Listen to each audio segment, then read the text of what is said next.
Hello everyone, welcome to my channel C edu point by Shivani. तो आज हम start करने जा रहे हैं अपना यूनिट 4 जिसका नाम है related party disclosures accounting standard 18। तो चलिए सबसे पहले अकाउंटिंग स्टैंडर्ड 18 के बारे में लिखते हैं कि ये होता क्या है। तो यहाँ लिखते हैं हम accounting standard 18 prescribes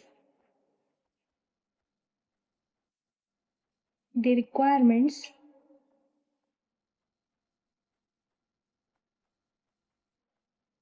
for disclosure of related party relationships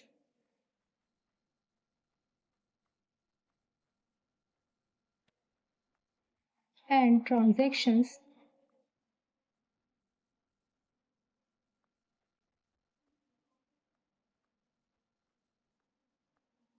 between the reporting enterprise and its related parties। इसमें हमें बताया गया है कि हम यहाँ पे क्या करेंगे। Prescribe the requirement for disclosure, हम डिस्क्लोजर देंगे किसका, रिलेटेड पार्टी के रिलेशनशिप्स का, किस किस चीज़ में, इनके ट्रांजेक्शन में और बिटवीन द रिपोर्टिंग एंटरप्राइजेस और रिलेटेड पार्टीज के बीच में। अब यहाँ पे जो वर्ड आया है रिलेटेड पार्टी रिलेशनशिप्स, अब हम देखते हैं कि रिलेटेड पार्टी रिलेशनशिप्स कौन कौन से होते हैं। तो इसके लिए हम हेडिंग डालते हैं रिलेटेड पार्टी रिलेशनशिप्स।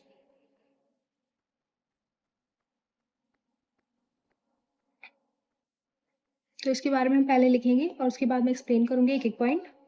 तो पॉइंट नंबर 1, होल्डिंग कंपनीज, इसी के अंदर सब्सिडरी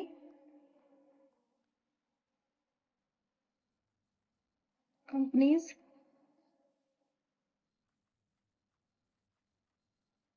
और फेलो कंपनीज या फिर फेलो सब्सिडरीज।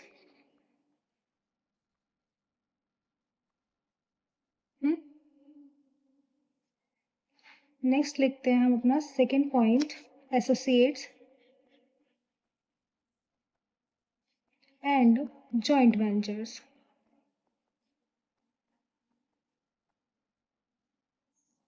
थर्ड आता है हमारा individual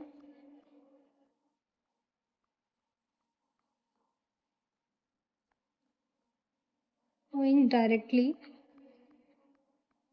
or indirectly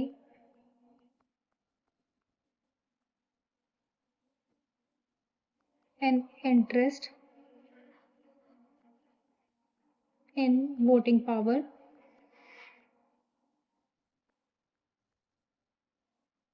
Point number 4, key managerial person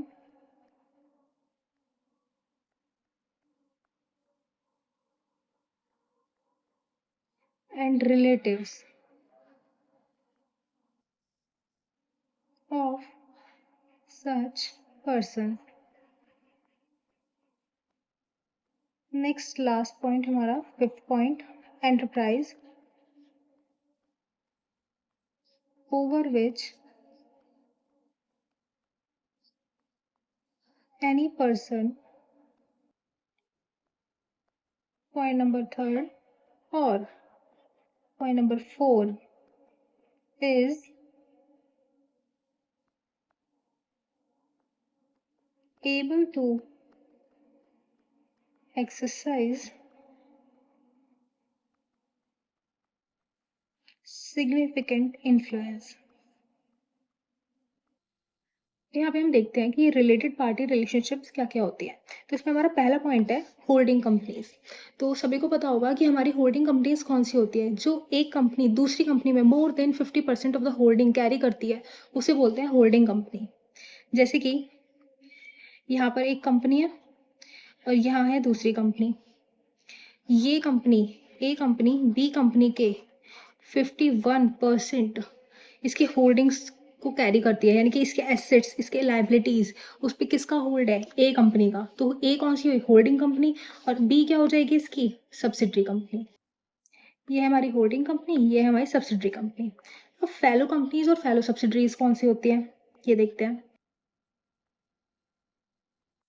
A company, B company और सी कंपनी।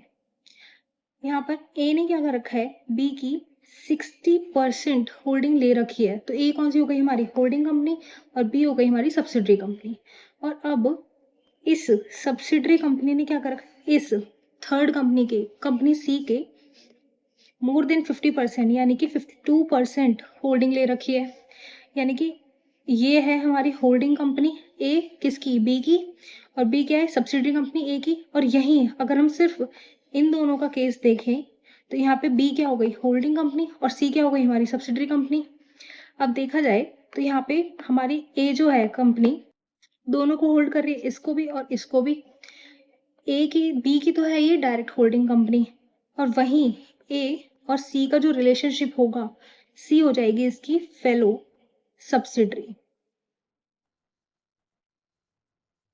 क्लियर? मतलब यहाँ पे क्या दिखा रखा है? ए ने बी को भी होल्ड कर रखा है, और क्योंकि बी ने मेजरली इस किसके, सी के शेयर्स होल्ड कर रखे हैं, कितने? मोर देन 50% यानी कि 52%। तो हम क्या मानेंगे? बी भी इसका होल्डिंग कंपनी, और बी की भी होल्डिंग कंपनी कौन है? ए कंपनी। ए होल्डिंग है बी की, और सी क्या है? सी फेलो सब्सिडरी है किसकी? ए की। यानी कि बी जो है वो ए की सब्सिडरी, और C fellow subsidiary of A company. अब आते हैं हम अपने पॉइंट नंबर 2 पे, जो है एसोसिएट कंपनी और जॉइंट वेंचर्स। तो सबसे पहले हम समझते हैं जॉइंट वेंचर्स क्या होते हैं हमारे। जॉइंट वेंचर्स जब हमारी दो कंपनियां आपस में मिलती हैं किसी एक पर्टिकुलर काम के लिए, उसे बोलते हैं हम जॉइंट वेंचर्स। जैसे ही ये काम हमारा खत्म हो जाता है तो ये दोनों जो कंपनियां होती हैं ये अपना अलग अलग काम करने लगती हैं, अपने बिजनेस करने लगती हैं, लेकिन ये किस लिए कंबाइन होती हैं? किसी एक पर्टिकुलर काम के लिए, जिसका कोई भी एक पर्टिकुलर मोटिव होता है। नेक्स्ट क्या है? हमारे एसोसिएट्स। एसोसिएट्स अभी हम आगे पढ़ेंगे, इन पे स्टार बना लेना कि ये क्या होते हैं, इनकी डेफिनेशन हम आगे बताएंगे। अब नेक्स्ट क्या है? इंडिविजुअल ओनिंग डायरेक्टली और indirectly and interest in voting power. यानी कि हमारी कंपनी में जब भी कुछ होता है तो उसके लिए हम क्या करते हैं? हमारे शेयर होल्डर्स होते हैं, वो सब वोटिंग करते हैं और एक पर्टिकुलर डिसीजन पे आते हैं। तो जो इंडिविजुअल इस वोटिंग पावर में पार्टिसिपेट करता है वो क्या हो जाएगा? हमारा रिलेटेड पार्टी। उसका वही होगा, रिलेटेड पार्टी रिलेशनशिप्स में आ जाएगा वो। फिर की मैनेजर पर्सन, ये हमने 11th क्लास में पढ़ रखा है। की मैनेजर पर्सन कौन से होते हैं हमारे? जैसे कि CFO, CEO, ये सब आते हैं हमारे की मैनेजर पर्सन में, और उनके रिलेटिव्स भी। नेक्स्ट लास्ट पॉइंट क्या है? Enterprises over which any person, यानी पॉइंट नंबर 3 और पॉइंट नंबर 4 जो हमने पढ़ा, is able to exercise significant influence.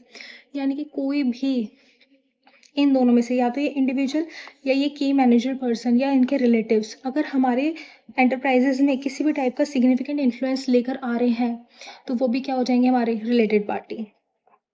अब आते हैं हम अपने नेक्स्ट टॉपिक पे। अभी तो हमने पढ़ा कि हमारे रिलेटेड पार्टी रिलेशनशिप्स कौन से होते हैं। अब हम देखेंगे कि कौन कौन से हमारे रिलेटेड पार्टीज नहीं होती। तो इसके लिए हम हेडिंग डालेंगे पहले, द फॉलोइंग आर डीम्ड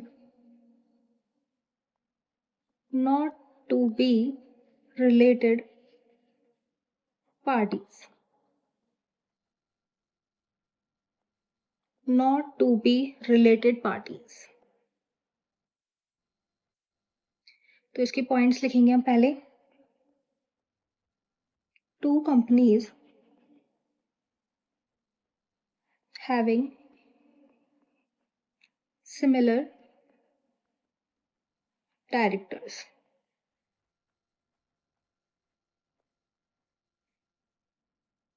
जिसके भी सिमिलर डायरेक्टर्स हैं किसी भी दो कंपनियों में, तो वो क्या होगा? वो नहीं माना जाएगा हमारा related party. Next, a single customer, supplier, franchises,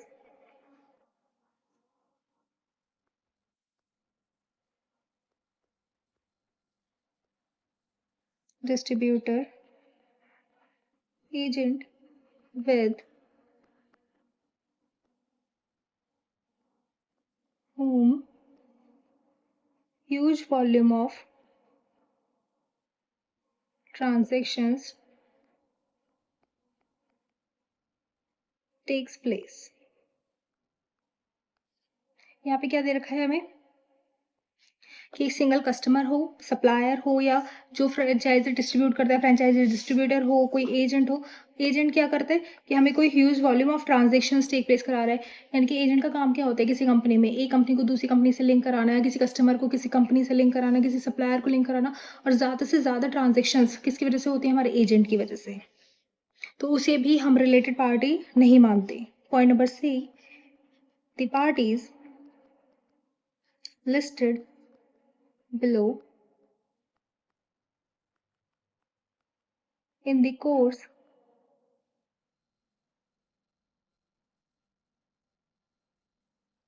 of their normal dealings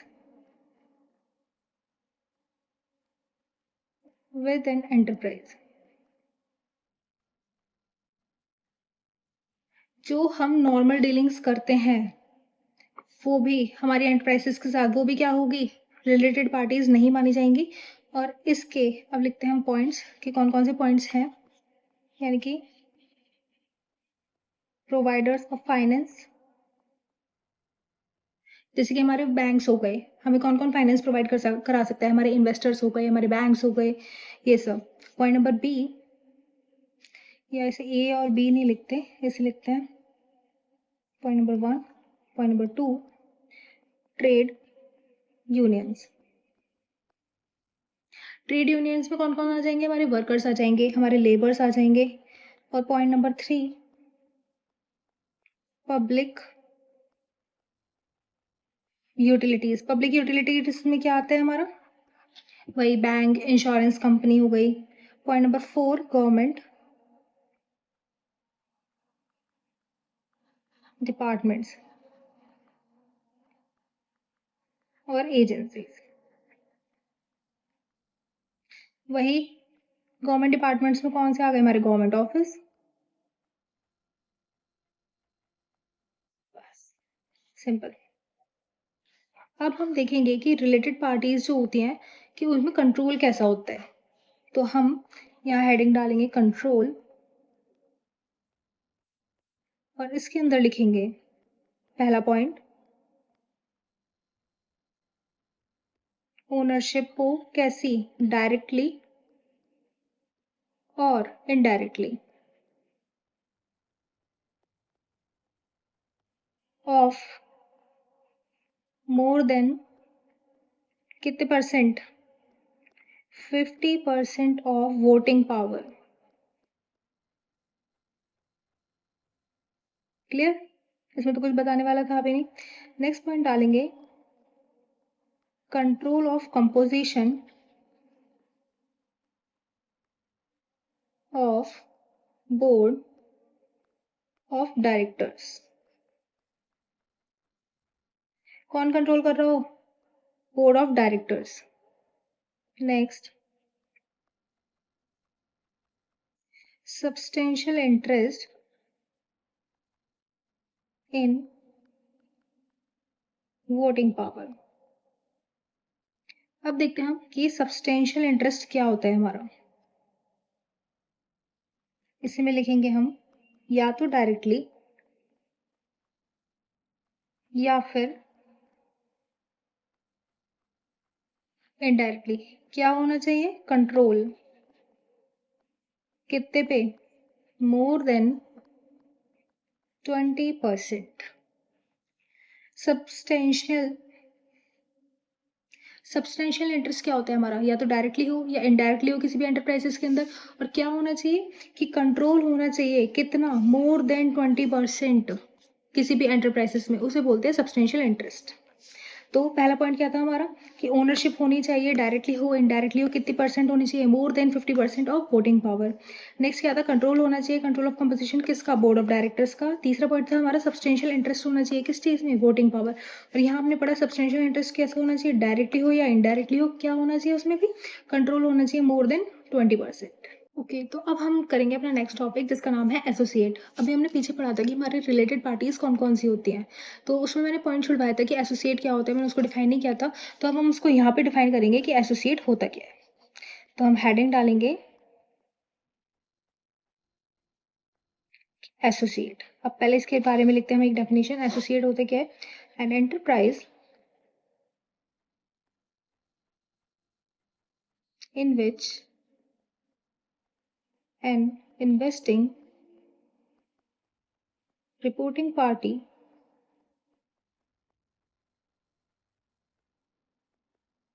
has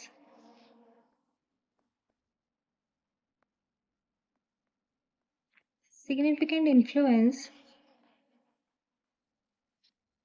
and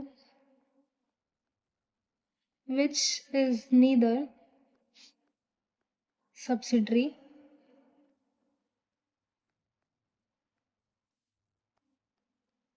nor a joint venture।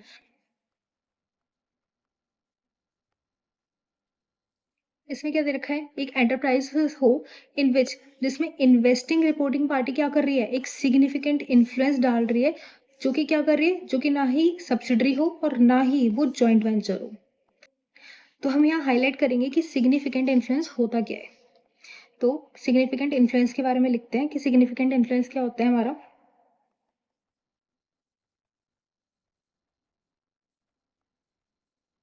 Significant influence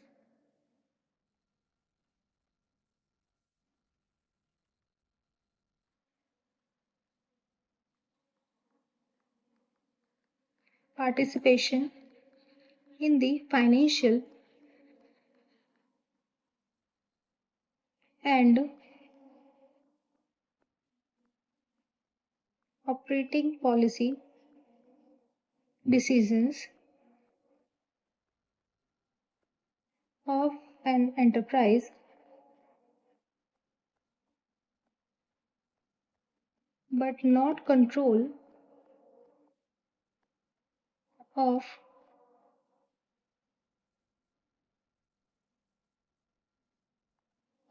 those policies।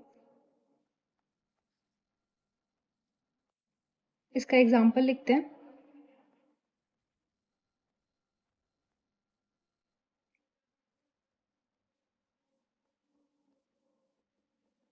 Representation on board of directors,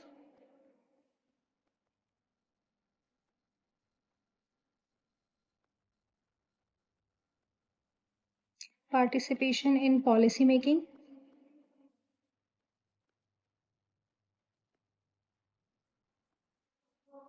process, 20% or more of voting power, etc।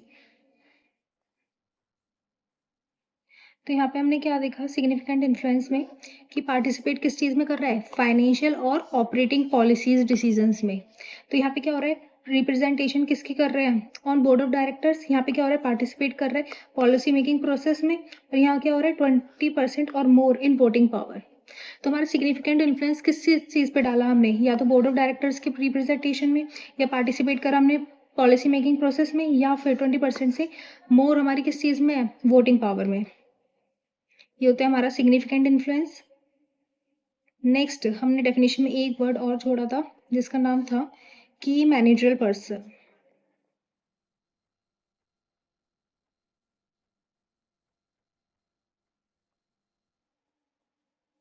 तो अब हम लिखते हैं और समझते हैं की managerial person क्या होता है हमारा।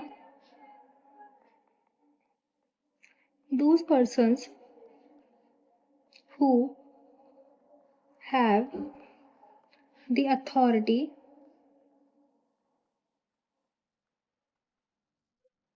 And responsibility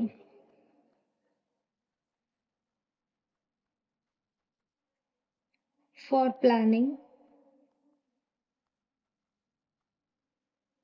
directing and controlling the activities of reporting enterprise.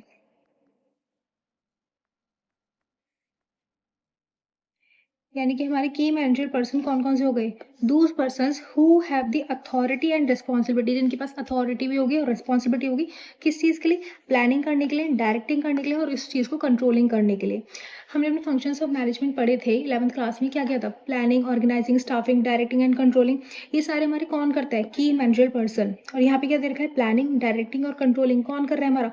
Those people, those persons who have क्या? Authority and responsibility controlling the activities of the reporting enterprises. कोई भी हमारे रिपोर्टिंग एंटरप्राइजेस है उसमें क्या हो रही है? प्लानिंग हो रही है, डायरेक्टिंग हो रही है और कंट्रोलिंग हो रही है। ये तीनों पॉइंट्स हो रहे हैं और वो कौन कर रहा है? जिसके पास अथॉरिटी और रिस्पॉन्सिबिलिटी है। तो हम उसे क्या बोलेंगे? हमारे की मैनेजर पर्सन। और इसका एग्जाम्पल होगा, एग्जाम्पल लिखते हैं, मैनेजिंग डायरेक्टर।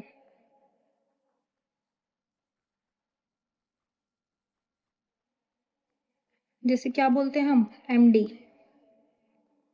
दूसरा क्या होगा? Executive director. ये हो गया हमारा एग्जीक्यूटिव डायरेक्टर। एक होता है हमारा नॉन एग्जीक्यूटिव।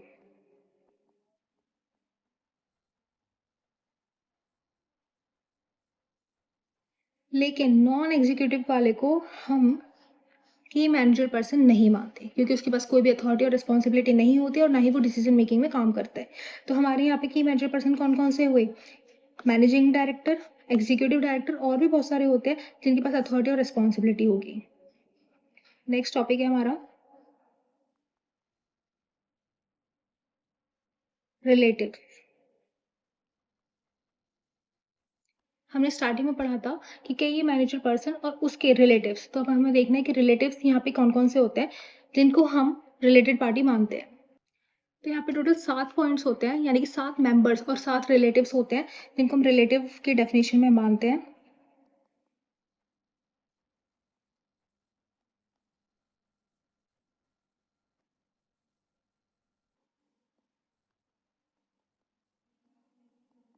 सबसे पहले तो आपकी स्पाउस हो जाएगी, then son, then daughter, brother, sister, father और मदर। इन 7 लोगों को हमारे अकाउंटिंग स्टैंडर्ड ने क्या माना है? रिलेटिव। बस इसमें एक्सप्लेन करने वाला कोई पॉइंट नहीं था। अब देखते हैं हम हमारा सबसे लास्ट पॉइंट, हमें किस किस चीज़ का डिस्क्लोजर देना होता है अकाउंटिंग स्टैंडर्ड 18 में। तो हम हेडिंग डालेंगे डिस्क्लोजर। किस किस चीज़ का? हमारा इस चैप्टर का नाम ही क्या था? Related party disclosures. तो हमें यहाँ पे क्या प्रोवाइड करना है कि कौन कौन से डिस्क्लोजर्स होते हैं जो कि हम अपने इस अकाउंटिंग स्टैंडर्ड 18 में देते हैं। तो पॉइंट नंबर 1 लिखेंगे हम। सबसे पहले हम क्या बताएंगे? The name of the transacting related party, कि कौन सी रिलेटेड पार्टी से हम डील कर रहे हैं, क्या है। तो हम यहाँ पे क्या मेंशन करेंगे? हम नेम बता रहे हैं कि कौन सी रिलेटेड पार्टी है। हमारा डिस्क्रिप्शन ऑफ द रिलेशनशिप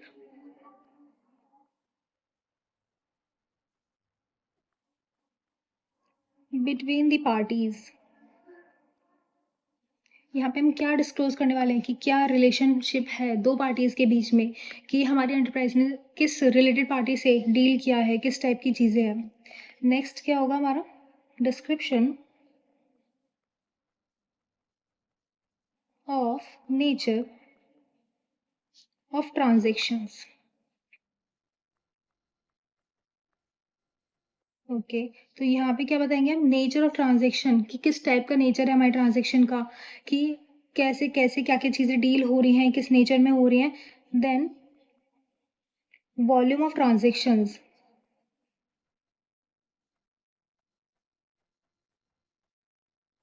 यहाँ पे कि हमने कितनी ट्रांजेक्शन की हैं, टोटल नंबर ऑफ ट्रांजेक्शंस बताएंगे हम यहाँ पर। नेक्स्ट पॉइंट है हमारा other elements of the related party transactions necessary for an understanding of financial statements. यहाँ पे क्या दे रखा है, अदर एलिमेंट्स, जितने भी हमारे अदर एलिमेंट्स हैं किस चीज़ रिलेटेड पार्टी ट्रांजेक्शन्स के लिए, वो हमारे लिए नेसेसरी है कि क्या करना, for an understanding of financial statement, financial statements को समझने के लिए ये हमारे लिए नेसेसरी है कि हम जितने भी अदर एलिमेंट्स हैं रिलेटेड पार्टी के उनको डिस्क्लोज करें। नेक्स्ट पॉइंट और last point, second last point है हमारा, अमाउंट और appropriate prepositions of outstanding items and provisions for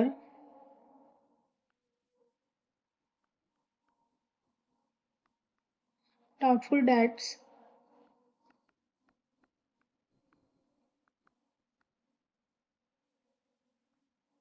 due from such parties। हमें यहाँ पे क्या करना है, हमें जो हमारा अमाउंट है एक एप्रोप्रिएट प्रोपोजिशंस हैं किस चीज़ के लिए, आउटस्टैंडिंग आइटम्स के लिए, and provisions for doubtful debts due from such parties, हमें डिस्क्लोज करना पड़ेगा कि हमने कितना प्रोविजन बनाया है डाउटफुल डेट्स के लिए, या फिर हमारी कितनी अमाउंट है, या फिर कितना एप्रोप्रिएट प्रोपोजिशंस हमारे बन रहे हैं। अब देखते हैं हम सेकेंड लास्ट पॉइंट, इस पे देखते हैं क्या ज़रूरत है, हमारा अमाउंट और हम जो प्रोविजन बना रहे हैं उस अमाउंट के लिए, वो amount written off or written back due from related parties।